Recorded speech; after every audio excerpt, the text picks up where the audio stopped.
آج میں اپنے پاکستان کو ایک بہتر صورت میں پاکستان کے طور پر یہاں آسٹریا میں دیکھا اور ایک آپ نے بہترین مثال کی ہے پیدا کہ جہاں کوئی کسی پارٹی کا نام نہیں لیا جا رہا اور میں نے آتے ہی یہ کہہ دیا تھا کہ کسی پارٹی کا نہ نعرہ لگے گا نہ پارٹی کی بات ہوگی، بات صرف ہوگی تو صرف اور صرف میرے اور آپ کے پاکستان کی ہوگی۔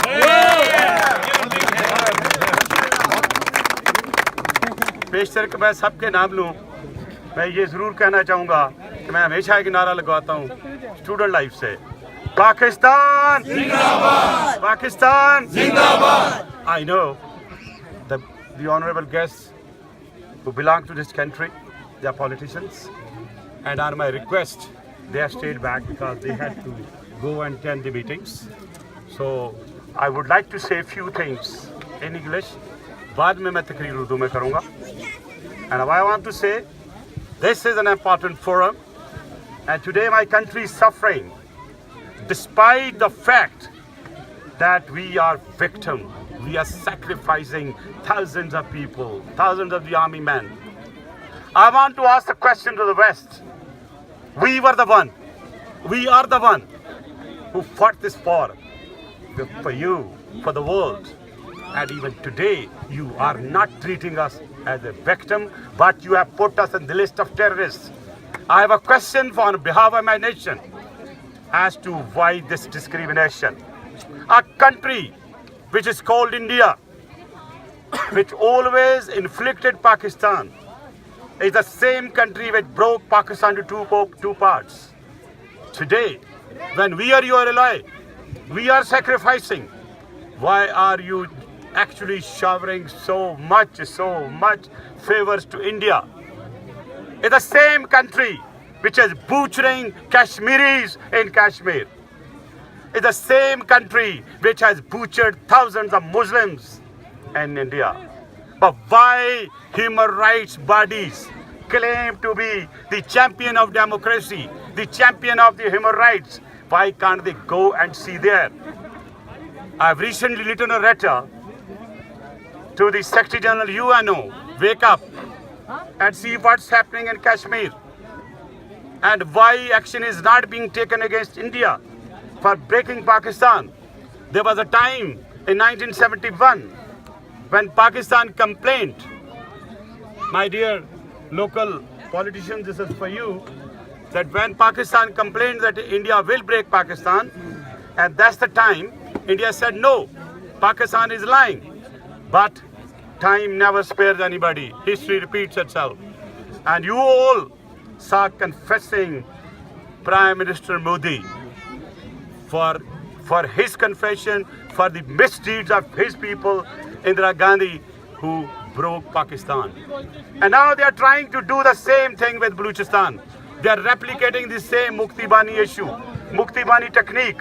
And I assure you, our Pak forces, your people of Pakistan, and if we stand united together, we will inshallah not let this thing happen. And inshallah Pakistan will live long and will live till the world lives. Inshallah. And a big prayer for my Pakistan, for your Pakistan, for coming generation Pakistan, and a Pakistan which is actually a light for the world, light for the Muslim Ummah. But unfortunately Muslim Ummah is sleeping.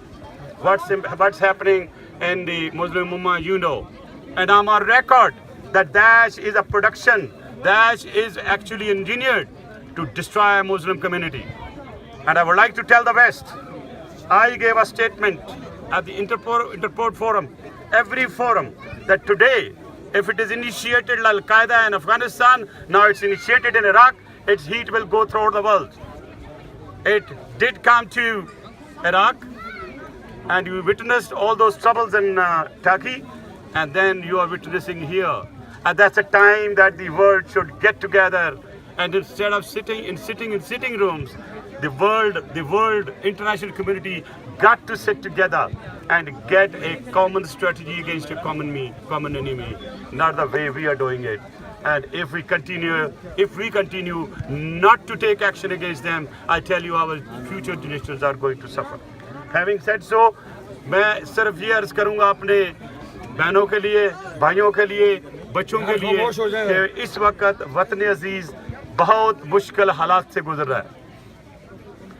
और ये मैं हकीकत बता रहा हूँ, बहसीयत एक worker के, एक फार्मर इन्वेस्टिगेटर की हैसियत से, फार्मर इंटीरियर मिनिस्टर की हैसियत से कि इंडिया का और अफ़गानिस्तान का जो गठजोड़ है वो पाकिस्तान के लिए नुकसानदेह है और वो चाहते हैं कि पाकिस्तान टूटे, लेकिन इंशाल्लाह जिस अंदाज से कौम आगे बढ़ रही है ये नहीं होगा।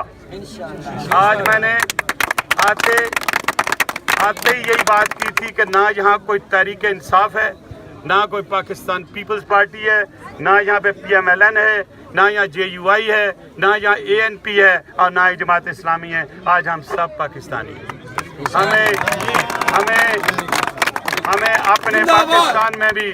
हमें अपने पाकिस्तान में भी सियासत से थोड़ा ऊपर उठना होगा और जब तक हम नहीं उठेंगे हमारे मुल्क की सियासत में जो पोलराइजेशन है वो पाकिस्तान के लिए नुकसानदेह होगी। लिहाजा मेरी सारे पाकिस्तानी भाइयों से जो ओवरसीज़ में है इस वक्त, मेरी उनसे बड़ी ही आजिज़ाना गुजारिश होगी, act like an ambassador, tell the world कि पाकिस्तान इस वक्त कौन से मुश्किलात से है, कौन सी मुश्किलात से गुजर रहा है, कश्मीर में क्या जुल्म हो रहे हैं। हमारे इस वक्त आपने देखा है उन बेचारे 71 वकला ने, एक वकील को तैयार करने के लिए आपको 60 साल चाहिए। 71 वकील जो सबसे सीनियर थे उनको उन्होंने एलिमिनेट किया है और उन्होंने ये एक पैगाम दिया है हमारी कौम को कि हमारी सारी कोशिशों के बावजूद आज भी वो इस वक्त बड़े ऑर्गेनाइज्ड है। वो एक पहले सीनियर वकील को ज़ख्मी करते हैं, पाकिस्तानी ट्रेडिशन के मुताबिक उन्हें पता है ये कि लोग हॉस्पिटल जाएंगे, वो हॉस्पिटल गए और जिस तरह उन्होंने उनके साथ जो सलूक किया वो आपके सामने है। बहरहाल मैं ये कहूँगा कि हमें हर जगह ये एक कन्वेंसिंग करनी पड़ेगी हमें कि इंडिया और अफ़गानिस्तान पाकिस्तान को तोड़ने की भरपूर कोशिश कर रहा है। हमने हर जगह, जिस जगह भी पाकिस्तानी हम जिस जगह पे भी हैं, किसी फैक्शन में हैं और किसी मुल्क के किसी कोने में भी हैं, हमें पाकिस्तान के इस आवाज़ को लाना होगा आगे, मुल्क के लिए, कश्मीरियों के लिए, मुस्लिम उम्मा के लिए कि इस वक्त हम जिस तरह ख़तरात में गिरे हुए हैं उनको ये आने वाली यंग जनरेशन आएगी और यूनिटी हमें आगे लेके जाएगी। जिंदाबाद जिंदाबाद। मैं सबसे पहले मुबारकबाद दूंगा इस क्रिकेट क्लब को, इसके ऑर्गेनाइज़र को, बाजवा साहब को और जितने हमारे दोस्त हैं, सेक्रेटरी जनरल ख्वाजा मंजूर साहब को, और इसके अलावा नदीम खान साहब मुझे नज़र नहीं आए कहीं, हाँ इधर बिल्कुल इधर थोड़े से पीछे थे। और बाकी मैं समझता हूँ कि मीडिया का जो रोल यहाँ पे है, टीचर्स का है, स्टूडेंट्स का है और ऑनेस्टली आज सैयद अब्दुर्रहमान शाह ने जिस तरह तकरीर की उसने मुझे बहुत मूव किया क्योंकि उसने वो हकीकत बयान की और जो शायद हम भूलते जा रहे हैं कि ये मेरा पाकिस्तान, ये आपका पाकिस्तान, हम बड़े फ़ख्र से इसका पासपोर्ट भी लेके जाते हैं, हमारी आइडेंटिटी भी है, लेकिन कभी हमने ये सोचा कि पाकिस्तान ने तो हमें बहुत कुछ दिया, हमने पाकिस्तान को क्या दिया। जिस दिन कौम ये सोच लेगी कि मैंने पाकिस्तान को क्या देना है, हमारी कौम में बहुत प्रॉस्पेरिटी भी आएगी और कौम में एक वलवला भी आएगा। इस बच्चे की तकरीर देख के मुझे भी जोश आया, इसलिए कि जिस अंदाज ने अपने आबाओ अजादाद की, जिन लोगों ने कुर्बानी दी, लाखों की कुर्बानियाँ, वो उन्होंने इसका रिमाइंडर पेश किया और मैं इनको स्पेशल दावत देता इस बच्चे को, मैं इनको सेनेट में और वहाँ पे असेंबली में भी पेश कराऊंगा ज़रा ताकि मैं इनका जज्बा दिखा सकूँ, ताकि अब थोड़ी सी बात करूँगा जो कि सियासी नहीं आप लोगों की है, क्योंकि आप दायरे गैर में रहकर जो खिदमत पाकिस्तान की कर रहे हैं शायद ना मैं कर रहा हूँ ना कोई और कर रहा है। इस वक्त पाकिस्तान में आप सब पूरी दुनिया से $21 बिलियन भेज रहे हैं। मैंने असेंबली में क्वेश्चन किया, सेनेट में किया कि वो तो हमारी इतनी खिदमत करते हैं, आप उनकी क्या खिदमत कर रहे हैं? POC क्यों बंद किए गए हैं, उसमें डिले क्यों है? जो पासपोर्ट जो है एक जगह से दूसरी जगह जाके हज़ारों मील दूर बनाने पड़ते हैं, क्यों बनाने पड़ते हैं? बहरहाल अपने वक्त में मैंने बहुत से पासपोर्ट खोले, अभी भी मैं कोशिश कर रहा हूँ कि और पासपोर्ट भी खोलें। दूसरा, अगर आप $बिलियंस भेज सकते हैं आप पाकिस्तानी हैं, आपके पेरेंट्स पाकिस्तान में रहते हैं, फैमिलीज पाकिस्तान में रहती हैं, तो क्या वजह कि आपको वोट का राइट क्यों नहीं दिया गया? आपको भी वोट का राइट मिलना चाहिए। और आज मेरा भरपूर मुतालबा आपसे होगा कि आप पिटिशंस डालें, क्योंकि मैंने डाला हुआ है सेनेट में कि right to vote for overseas Pakistanis, उनका ये उनका हक है और ये हक उनको देना चाहिए। और हक छीना जाता है, देता कोई नहीं है। आगे बढ़े, अपने रिप्रेजेंटेटिव भेजें, रिप्रेजेंटेटिव भेजें आप, और वहाँ पे रिप्रेजेंटेटिव का साथ देंगे।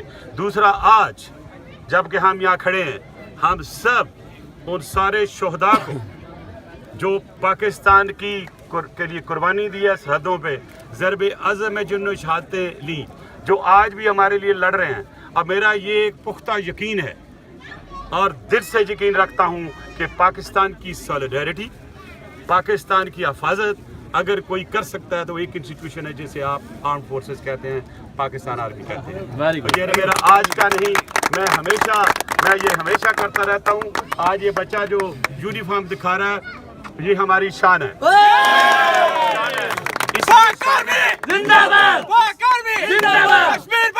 पाकिस्तान। ये इसलिए मैं कह रहा हूँ कि इस यूनिफॉर्म में मेरे भाई शहीद होते हैं, जनरल शहीद होते हैं, कर्नल शहीद होते हैं। मज़े की ज़िंदगी हर कोई गुजारता है, लेकिन जब मोर्चे पे जाकर लड़ना पड़ता है, मुझे पता है क्या होता है। वसीते वज़ीर दाखिला मैंने जाके अगले मोर्चों में देखा है कि उनकी ज़िंदगी क्या है।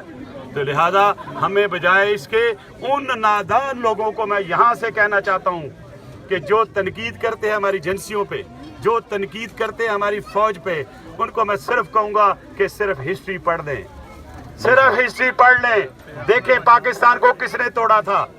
और अगर नहीं आता तो दो मैं आपको सबक दे दूंगा हिस्ट्री का कि ईस्ट पाकिस्तान को कैसे बांग्लादेश बनाया गया। अब हम किसी भी सूरत में बलूचिस्तान को नहीं टूटने देंगे। आज टूटेगा तो इंडिया टूटेगा, हिंदुस्तान टूटेगा। और कल जो इंटीरियर मिनिस्टर नाथ ने बात की है कि मैं जाके कोटली में परचम लगाना चाहता हूँ, पहले अपनी शक्ल तो देखो भाई, अपनी हिम्मत तो देखो। ये हमारा भाई है। इंशाल्लाह मैं तकरीर कर दे। मैं सिर्फ ये कहूँगा कि अगर आपको नाथ साहब, अगर आपको इतनी हिम्मत नहीं थी वहाँ तकरीर सुनने की कि उठ के आप बाथरूम चले गए थे, कोटली कैसे जाएंगे? कोटली जाने के लिए तो बड़े लोग खड़े हैं। एक एक बच्चे का जज्बा देखें यहाँ पे और पाकिस्तान में। लिहाजा मैं इंडिया को वार्न करूंगा, mister Modi, it is no more 1971, this is 2016 and we are a nuclear power and we will respond you if you C.